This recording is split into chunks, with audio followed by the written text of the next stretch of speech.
Hi viewers, welcome back to ஆயுதம் அறிவோம். இன்னைக்கான காணொலியில நம்ம டிஆர்டிஓ ரொம்ப சைலண்டா ஒரு சம்பவத்தை பண்ணிட்டு இருக்கிறாங்க. அதை தான் பார்க்க போறோம். நன் அதர் ருத்ரம் 3க்கான இன்டகிரேஷன் மிசைல் டெஸ்ட் தான். அடுத்தடுத்து வெற்றிகரமா இந்த ருத்ரம் 3 அப்படிங்கிற ஒரு ஆன்டி ரேடியேஷன் மிசைலுக்கான சோதனையை வெற்றிகரமா நம்ம டிஆர்டிஓ முடிச்சுக்கிட்டு இருக்கிறாங்க. நம்ம எல்லாருக்குமே தெரியும், இந்திய விமானப்படையின் தாக்குதல் யுக்தி அப்படிங்கிறது இப்ப மாற்றி அமைக்கப்பட்டிருக்கு. இந்த மாற்றி அமைக்கப்பட்ட தாக்குதல் யுக்திக்கு முதுகெலும்பா இருக்கக்கூடியதுதான் இது மாதிரியான ஆன்டி ரேடியேஷன் மிசைல்ஸ் எல்லாமே. அதுவும் இந்த ருத்ரம் 3 அப்படிங்கிறது சம்திங் ஸ்பெஷலாவே இருக்கு மை டியர் ஃப்ரெண்ட்ஸ். இதுல என்ன ஸ்பெஷல், ஏன் இது மாதிரி இந்திய விமானப்படையின் தாக்குதல் யுக்திக்கான முதுகெலும்பா இருக்கு அப்படிங்கிறதையும், என்ன அச்சீவ் பண்ணியிருக்கிறாங்க அப்படிங்கிறதையும் தான் இன்னைக்கான காணொலியில நம்ம பார்த்து தெரிஞ்சுக்க போறோம். கண்டிப்பா இந்த செய்தி உங்களை இம்ப்ரெஸ் பண்ணக்கூடியதா இருக்கும்.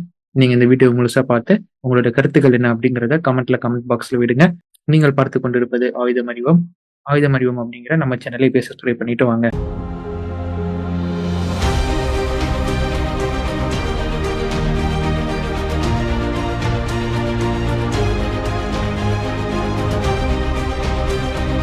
ஃபர்ஸ்ட் இந்த ஆன்டி ரேடியேஷன் மிசைல் அப்படின்னா என்ன அப்படிங்கிறத நம்ம புரிஞ்சுக்கணும்.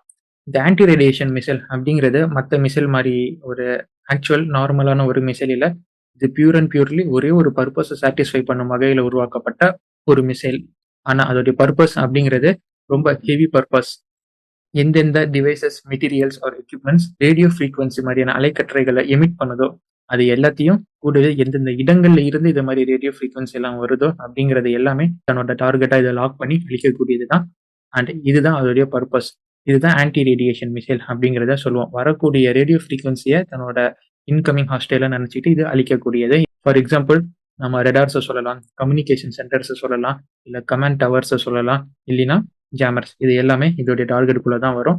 சிம்பிளா எங்கெங்க இருந்தாலும் ரேடியோ ஃப்ரீக்வன்சி எமிட் ஆகுதோ அதுல நம்ம சூஸ் பண்ணி பிக் பண்ணி டார்கெட்டை லாக் பண்ணி அடிக்க முடியும். குறிப்பா இது சீட் மாதிரியான மிஷன்கள்ல ரொம்ப முக்கியத்துவம் கொடுத்து பார்க்கப்படும் மிசைலா இருக்கு. பிகாஸ் சீட் அப்படிங்கிறது உங்க எல்லாருக்குமே தெரியும், எனிமியின் ஏர் டிஃபென்ஸை சப்ரஸ் பண்ணக்கூடியதுதான். அந்த எனிமியின் ஏர் டிஃபென்ஸ் அப்படிங்கிறது பெரும்பாலும் ரேடியோ ஃப்ரீக்வன்சி எமிட் பண்ணி ரிஃப்ளெக்ட் ஆகக்கூடிய ஃப்ரீக்வன்சியை வச்சுதான் அந்த டேட்டாவெல்லாம் ப்ராசஸ் பண்ணி தான் தன்னோட ஹாஸ்டல் என்ன அப்படிங்கிறதே தீர்மானிச்சு கணக்கு போட்டு அளிக்கக்கூடியது. ஸோ பெரும்பாலான ஏர் டிஃபென்ஸ் எல்லாமே ஃப்ரீக்வன்சியை எமிட் பண்ணக்கூடியது தான். அது மாதிரியான எல்லா ஏர் டிஃபென்ஸுமே இதோடைய தாக்குதல் வரம்புக்குள்ளேயும் தன்னோட டார்கெட்டாகவும் இது லாக் பண்ணி அழிக்கக்கூடியது. ஏதோ 10 பேர் அடிச்சு பெரிய ஆளான மிசைல் அப்படிங்கிறதெல்லாம் இது இல்லை. இது அடிக்கிற ஒவ்வொன்றுமே பெரிய ஆளுங்க தான். இப்போ நான் ஃப்ரீக்வன்சி தானப்பா அப்படின்னு சொல்லி நானே ஒரு ஃபேக்கான ஒரு ஃப்ரீக்வன்சி எமிட் பண்ணாலுமே ஸோ அதை போய் டார்கெட்டை லாக் பண்ணாம நம்மளோட ஆக்சுவல் டார்கெட் என்ன அப்படிங்கிறத நம்மளால மேனுவலா டார்கெட்டை லாக் பண்ண முடியும். அதே நேரத்துல இதை டிடெக்ட் பண்ணி அழிக்கணும் அப்படிங்கிறதும் அவ்வளவு சாதாரணமான விஷயம் இல்லை. பிகாஸ் இது ஒரு ஆன்டி ரேடியேஷன் மிசைல் அப்படிங்கிறதுனால இது பாசிவ் ஹோமிங் சென்சர்ஸ் உடன் தான் வரும். இனிஷியல் ஸ்டேஜ்ல எந்த ஒரு ஏர் டிஃபென்ஸ் சிஸ்டம்னாலும் இதை டிடெக்ட் பண்ணி அழிக்க முடியாது. அதர் ஃபேக்டர்ஸ் தான் இதை டிடெக்ட் பண்ண வைக்கும். லைக் ஹீட் சீக்கிங்கா இருக்கட்டும், இல்ல ஹீட் சிக்னேச்சர், இது மாதிரியான ஃபேக்டர்ஸ். அதர் ஒரு மிசைலின் எக்ஸ்டர்னல் ஃபேக்டர்ஸ் என்னென்ன இருக்கோ அது எல்லாமே தான் இதற்கு அப்ளை ஆகும். சப்போஸ் இதே ரேடியோ ஃப்ரீக்வன்சி எமிட் பண்ணிச்சுன்னா இது தன்னோட ஆன்டி ரேடியேஷன் அப்படிங்கிற பர்பஸ்ல இருந்து அது நகரக்கூடியது. அதோடைய பர்பஸ் அது ஃபுல்ஃபில் பண்ணாது. ஸோ இது பாசிவ் ஹோமிங்குடன் வரும் காரணத்தினால பெரும்பான்மையான ரேடார்ஸ் எல்லாமே தன்னோட பிரிலிமினரி ஸ்டேஜிலே இதை கண்டுபிடிக்க முடியாது அப்படிங்கிறதும் ஒரு கூடுதல் அம்சமா பார்க்கப்படுது. இப்ப இந்தியா கிட்டயும் இது மாதிரி ஆன்டி ரேடியேஷன் மிசைல் இருக்கு. அதுவும் home grown anti radiation missile அப்படின்னு சொல்லக்கூடிய ருத்ராயம். இது ருத்ரம்னு பல பேர் சொல்லுவாங்க, பட் ருத்ராயம் அப்படிங்கிற மிசைல் சீரிஸ் தான். இதுல 1, 2 அப்படின்னு அடுத்தடுத்த அட்வான்ஸ்டு வேரியன்ட்டை நம்ம உருவாக்கி இன்டெகிரேட் பண்ணி வச்சிருக்கிறோம். இதோடைய லான்ச் பிளாட்ஃபார்மா இருக்கக்கூடியது நம்மளோட ஜாகுவார்ஸ் மற்றும் Su-30 MKI தான். அண்ட் மேபி தேஜஸா இருக்கலாம். இப்ப இதோடைய அட்வான்ஸ்டு அடுத்த கட்ட வேரியன்டான ருத்ரா 3 அப்படிங்கிற ஒரு வெர்ஷனை தான் இப்ப நம்ம சோதனை பண்ணிட்டு இருக்கிறோம். கடந்த ஜூலை 2025 இதற்கான இன்டெகிரேஷன் சோதனையானது நடத்தப்பட்டு வெற்றி அடைஞ்சிருக்கிறாங்க. அதாவது மாடிஃபைடு செய்யப்பட்ட Su-30 MKI தான் இதோடைய ஆக்சுவல் டெஸ்ட் பெட்டா இயங்கிட்டு இருக்கு. இன்னும் நான் குறிப்பா சொல்லணும்னா டெயில் நம்பர் SB214 அப்படிங்கிற ஒரு Su-30 MKI தான் இதற்குரிய டெஸ்ட் பிளாட்ஃபார்மா இருந்துகிட்டு இருக்கு. இந்த 2025 ஜூலை மாசத்துல செய்யப்பட்ட சோதனை என்னன்னா பியூர் அண்ட் பியூர்லி இன்டெகிரேஷனுக்கான சோதனை. இது நம்மளால அந்த டெஸ்ட் பெட்ல இன்டெகிரேட் பண்ண முடியுமா, இன்டெகிரேட் பண்றதுக்கான சாத்தியக்கூறுகள் என்ன அப்படிங்கறத தான் நம்ம டெஸ்ட் பண்ணி பார்த்து ஒரு லான்ச் பண்ணிருக்கோம். இந்த டெஸ்ட் பெட்ல இருந்து இதை லான்ச் பண்ண முடியும், எல்லாம் கேப்பபிலிட்டியும் இருக்கு. ஸோ டிசைன் ஃபேஸை நம்ம முடிச்சிருக்கோம் இந்த ஒரு இன்டெகிரேஷன் டெஸ்டிங் மூலயமா. ஆனா இப்போ ஒரு 3 நாளைக்கு முன்னாடி வந்த செய்தி என்னன்னா both electrical and mechanical integration testing நம்ம முடிச்சிருக்கிறோம் அப்படிங்கிறது தான். இந்த டெஸ்ட் ஃபேஸ்ல நான் ஏற்கனவே சொன்ன மாதிரி தான் எலக்ட்ரிக்கல் அண்ட் மெக்கானிக்கல் இன்டெகிரேஷன் பண்ணியிருக்காங்க. எலக்ட்ரிக்கல் அப்படின்னு போனோம்னா ஏவியரிங்ஸ் கூட மற்றும் ஆன்போர்ட் கம்ப்யூட்டர்ஸ் கூட சென்சார் ஃபியூஷன் ஆகுதா, கம்யூனிகேஷன் இது பண்ணுதா அப்படிங்கிற எலக்ட்ரிக்கல் டெஸ்ட்டையும் மெக்கானிக்கலா கிளிக் பண்ணா இது இஜெக்ட் ஆகுதா, லாக் ஆகுதா அப்படிங்கிறது எல்லாமே இந்த ஒரு சோதனையில இவங்க சோதனை செஞ்சு வெற்றி அடைஞ்சிருக்காங்க. ஸோ இந்த சோதனை எந்த அளவுக்கு முக்கியத்துவமா பார்க்கப்படுதுன்னா, இப்ப சமீபத்தில தேஜஸ்ல ஒரு சோதனை ஆச்சு பார்த்தீங்களா? அதாவது ப்ராப்பரான கம்யூனிகேஷன் இல்லாத காரணத்தினால பாதி தூரத்திலே டார்கெட்ட தான் இழந்துச்சு அப்படிங்கிற ஒரு கிளைம் வைக்கப்படுது பார்த்தீங்களா?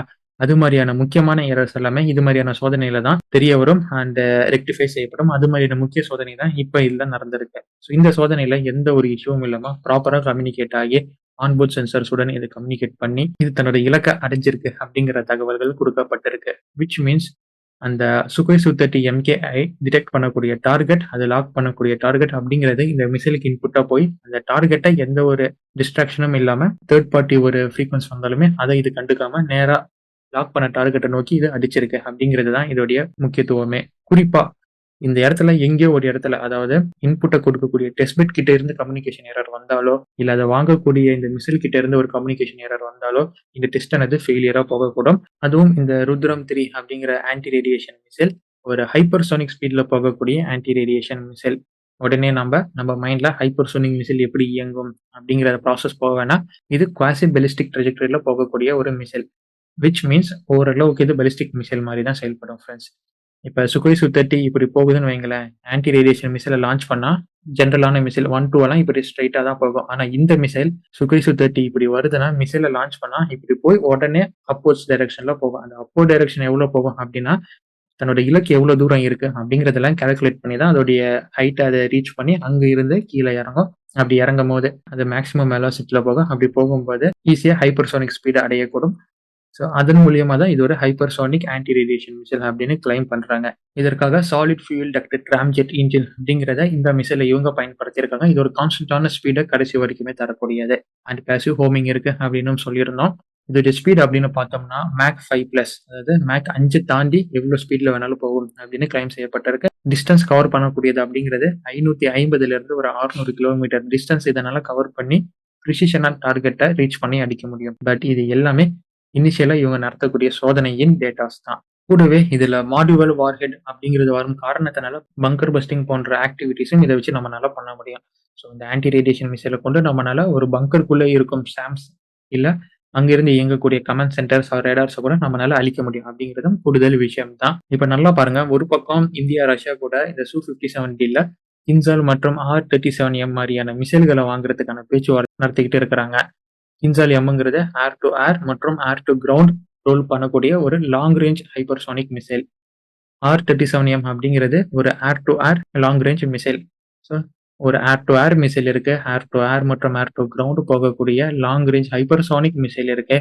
அண்ட் ஃபைனலா ஆன்டி ரேடியேஷன் மிசைல் நம்மகிட்ட ருத்ரம் 3 அப்படிங்கிறது உருவாகிட்டு இருக்கு. சப்போஸ் இந்தியாவின் போர் விமானத்துல ஒரு கின்சால், ஒரு ஆர்-37எம், ஒரு ருத்ரம் 3 ஒரு ஷார்ட் ரேஞ்ச் இன்டர்செப்ஷனுக்காக ஏர் டு ஏர் அஸ்த்ரா ஒண்ணு இருக்குன்னு வைங்களேன். அத வச்சு இந்தியா ஒரு தாக்குதல் நடத்துறாங்க அப்படின்னா, ஜஸ்ட் இமேஜின் த சிட்யூவேஷன் ஃபிரெண்ட்ஸ். அந்த இடத்துல ஒரு தோல்வி அப்படிங்கிறது கிடைக்குமா? நீங்களே சொல்லுங்க. ஒரு சீட் மிஷன தாண்டி தன்னோட ஹாஸ்டல அவங்கனால அழிக்க முடியும் அப்படிங்கிறது தான் நிதர்சனமான உண்மையா இருக்கு. அண்ட் இப்ப நம்ம சொன்ன மிசைல்ஸ் எல்லாமே தற்காலத்துல கரண்ட் ஜெனரேஷன்ல இருக்கக்கூடிய மிசைல். பழைய மிசைல் மாரி இல்ல. இது எல்லாமே இப்ப இருக்கக்கூடிய, இப்ப உருவாக்கப்பட்ட மிசைல் அப்படிங்கிறத குறிப்பிட்டு பார்க்க வேண்டியதா இருக்கு. ஸோ ருத்ரம் 3 அப்படிங்கிறது இப்ப எதிரிகளுக்கு எதிர்மறை எண்ணத்தை வரவைக்கக்கூடியதா தான் இருக்கு. குறிப்பா பாகிஸ்தான் மாரியான நாடுகளுக்கு இது மிகப்பெரிய கவலை தரும் செய்தியா இருக்கு. ஏன்னா இந்தியாவின் தற்போதைய தாக்குதல் யுக்தி அப்படிங்கிறது தொலைவுல இருந்து தாக்குதல் நடத்தக்கூடிய யுக்தியா தான் இருக்கு. அதாவது ஸ்டாண்ட் ஆஃப் அட்டாக். இப்ப நம்ம எப்படி எல்லை ஓரத்துல இருந்து தாக்குதல் நடத்தணும் ஆபரேஷன்ஸ், அது மாரி நம்ம இப்ப எல்லை ஓரத்துக்கு கூட போவேன்னா, இன்னும் உள்ள இருந்தே நம்மனால பிவிஆர் தாக்குதல ரொம்ப சிறப்பா, பிரிசிஷனா பண்ண முடியும். அது இப்ப இருக்கும் மிசைல் அப்படிங்கிற காரணத்தினால இத அழிக்கிறதுக்கு பாகிஸ்தான் மற்றும் இல்ல சீனா மாரியான நாடுகளே திண்டாடுவாங்க. இத நீங்க ஒத்துக்கிறீங்களா? இத பற்றின கருத்துக்கள் என்ன? ருத்ரம் 3 நீங்க எப்படி பார்க்குறீங்க? அப்படிங்கிற உங்களுடைய கமெண்ட்ஸ இந்த கமெண்ட் பாக்ஸ்ல நீங்க போடுங்க. அண்ட் இது போன்ற பல இந்திய டிஃபென்ஸ் அப்டேட்ஸ் உடன் நான் உங்களை அடுத்த காணொளியில சந்திக்கிறேன். Until signing off from ஆயுதம் அறிவோம் and stay tuned for next video my dear friends. நன்றி, வணக்கம்.